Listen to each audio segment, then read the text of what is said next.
Oh man, we got a great song lined up for you today. I'm so excited about it. Oh, Coupon Club.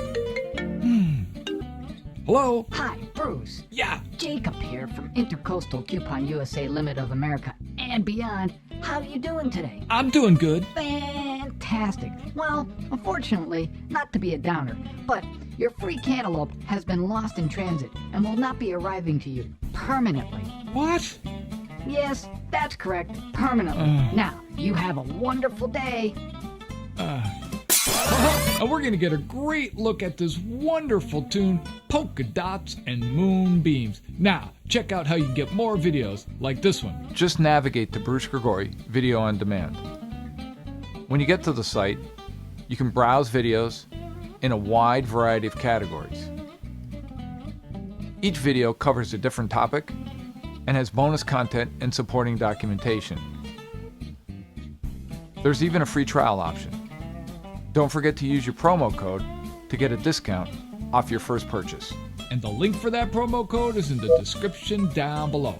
Now, if you dig the video, throw it a like, hit the subscribe button, and don't forget to hit the bell notification because that's going to let you know every time I upload a new video. Of course, the channel releases new videos on every Tuesday and every Friday. So, let's get started.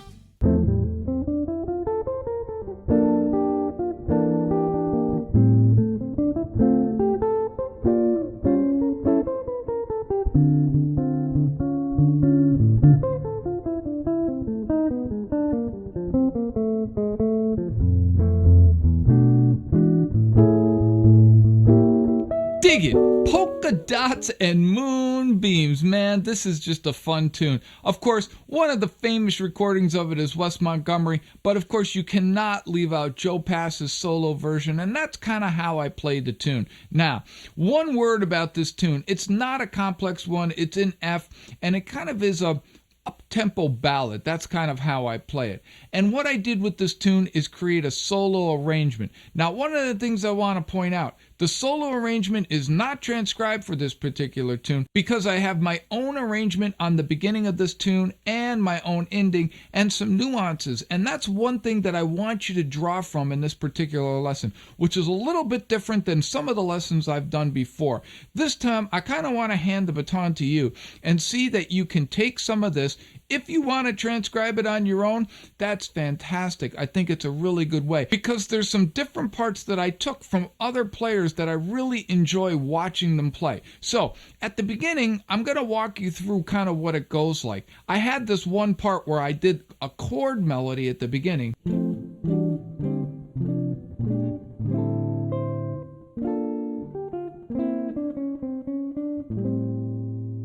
And that's a thing that I took from Jimmy Bruno. Jimmy Bruno kind of has this contrary motion thing that he took from Van Epps. And this is one thing that I really, really enjoy about Jimmy's playing. And it's something that I decided to just harmonize the melody, but use some chord voicings. I did it later on in the melody as well, where I used some thirds.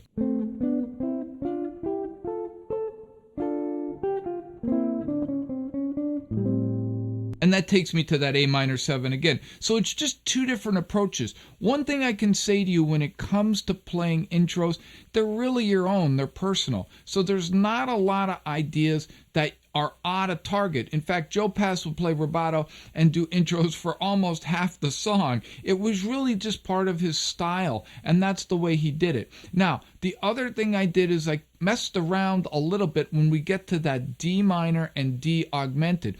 I'm kind of thinking a little bit of a reharmonization there. So we have that part that goes...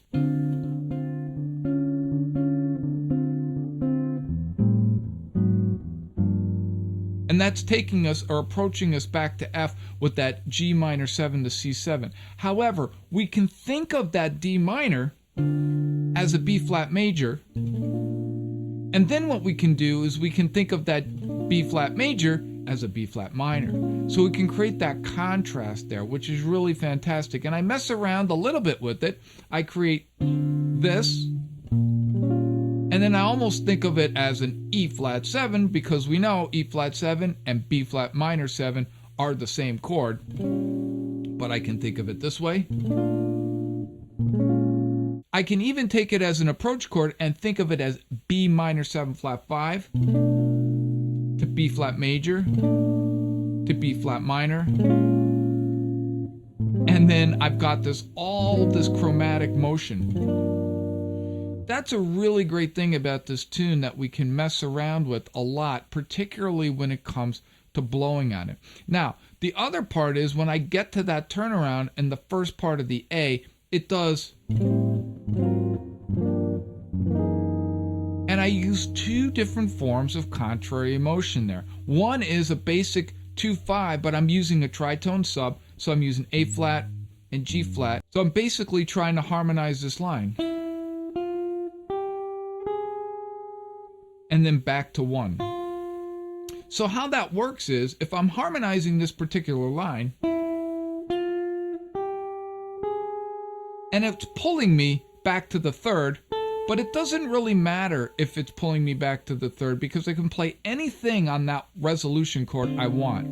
And what I'm doing is playing a basic F, or I can play it that way. So what I can do with that whole part of contrary motion is, check it out. It kind of goes like this.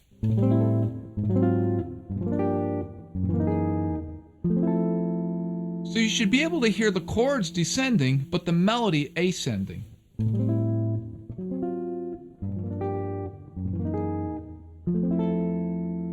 And that really is a wonderful thing that I also learned from Jimmy, because you can create some really dynamics. Now, we can just play. The 2-5s can take us back to F, and that's really cool, but why not mess around with it? I did it in the intro too. I don't know if you saw it. I basically used some drop 2 voicings and played it this way.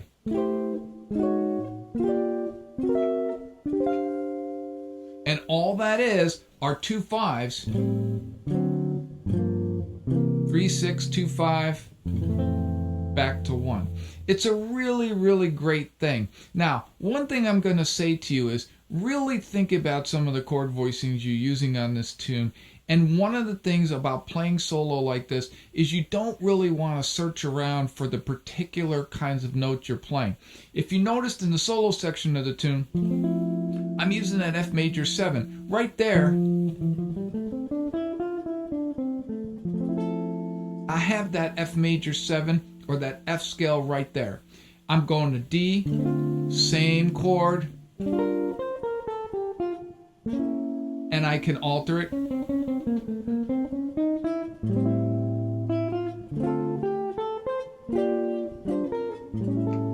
And I have that A7, and that takes me to that D turnaround.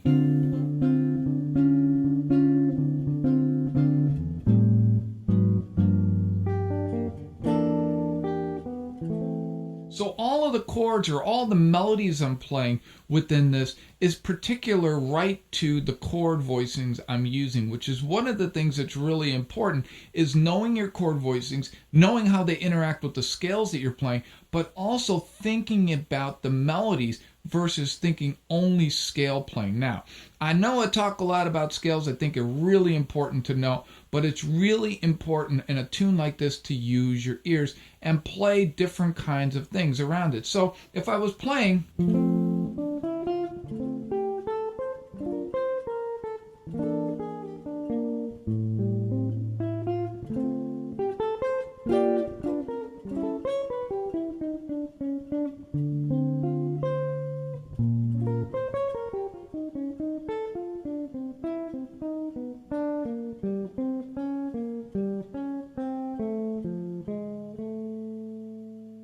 and I'm just using the notes around those chord voicings to create some really beautiful melodies. That's one way to start really with this tune, is learning the melody and learning the chord voicings. Now, one of the things I do when I approach a piece like this is I play through the changes and I look at the melody in one combined form. So the melody and the harmony. And then I kind of play through the changes, thinking about how I can harmonize that melody and how I can use the melody and the harmony to support the melody. So there's many different approaches in this particular tune.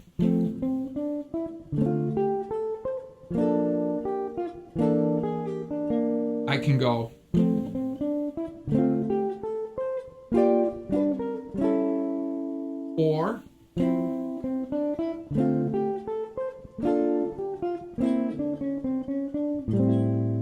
So I can use different chord voicings around the melody because all of those notes in that melody are within those chords that I'm playing. That's the wonderful thing about a lot of standards, and it's one thing that can really take your solo playing to the next level.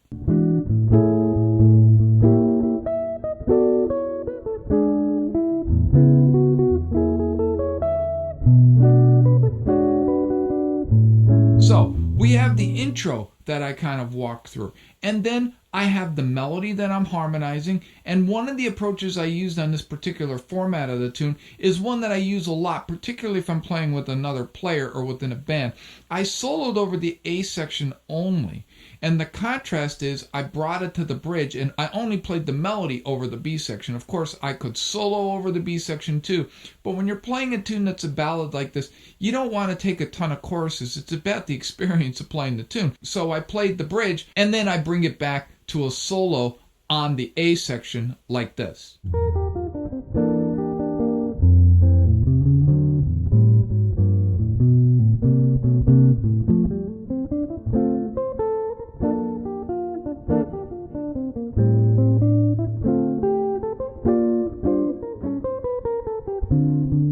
And then lastly, one of the things that I did with this particular tune is create an ending, a little bit of a closeout, which is a basic turnaround, and one of the turnarounds I really enjoyed to use, which is basically 2-5, 3-6, 2-5, and it goes to the dominant 4. So it kind of goes like this. This is one turnaround that I really enjoy to use. So I've got...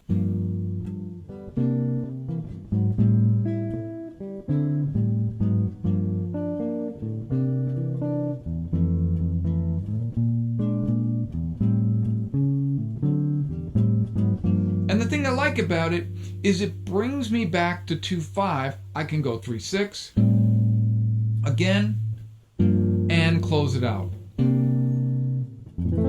But it's a turnaround I use a lot. I like the dominant 4. It's one of those turnarounds that's unique. Now, one thing I want to point out with this particular lesson, as I said at the beginning, there is not a transcription of this particular solo piece because I really want you to take it as information and really use it and be able to create your own solo piece.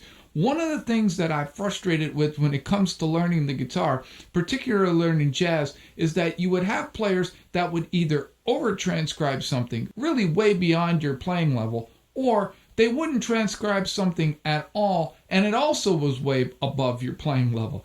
This one's kind of in the middle as far as I'm concerned. It's got some really advanced concepts, it's got some basic concepts, and then it's got some thoughts of just the way that I play my normal technique. I want you to use it as information and really take the tune. You can go out and find the changes for this tune. It's really not that complex. The melody is really easy, and the Wes Montgomery and the Joe Pass recording are the best as far as I'm concerned. It's one of those ones that really you're going to find a lot of information on particular playing. And in fact, Jimmy Bruno records this a lot. If you navigate to his YouTube channel, you'll find his own version of this tune as well. And go out and listen to those and then start to create your own version of it. And that's one way to really start your journey when it comes to playing solo guitar. Now, the last thing I want to say about this particular tune, I do have a full performance at the end of this video that you can draw from and really start to understand how to play this particular style. Now, if you dig this video, make sure to check out my video on Solar and all the other videos on the VHX.TV site. Of course, the channel releases new videos on Tuesdays and on Fridays. And don't forget to check out the new series on Wednesdays, Jazz Standards You Need to Know. And I will see you next time. Peace.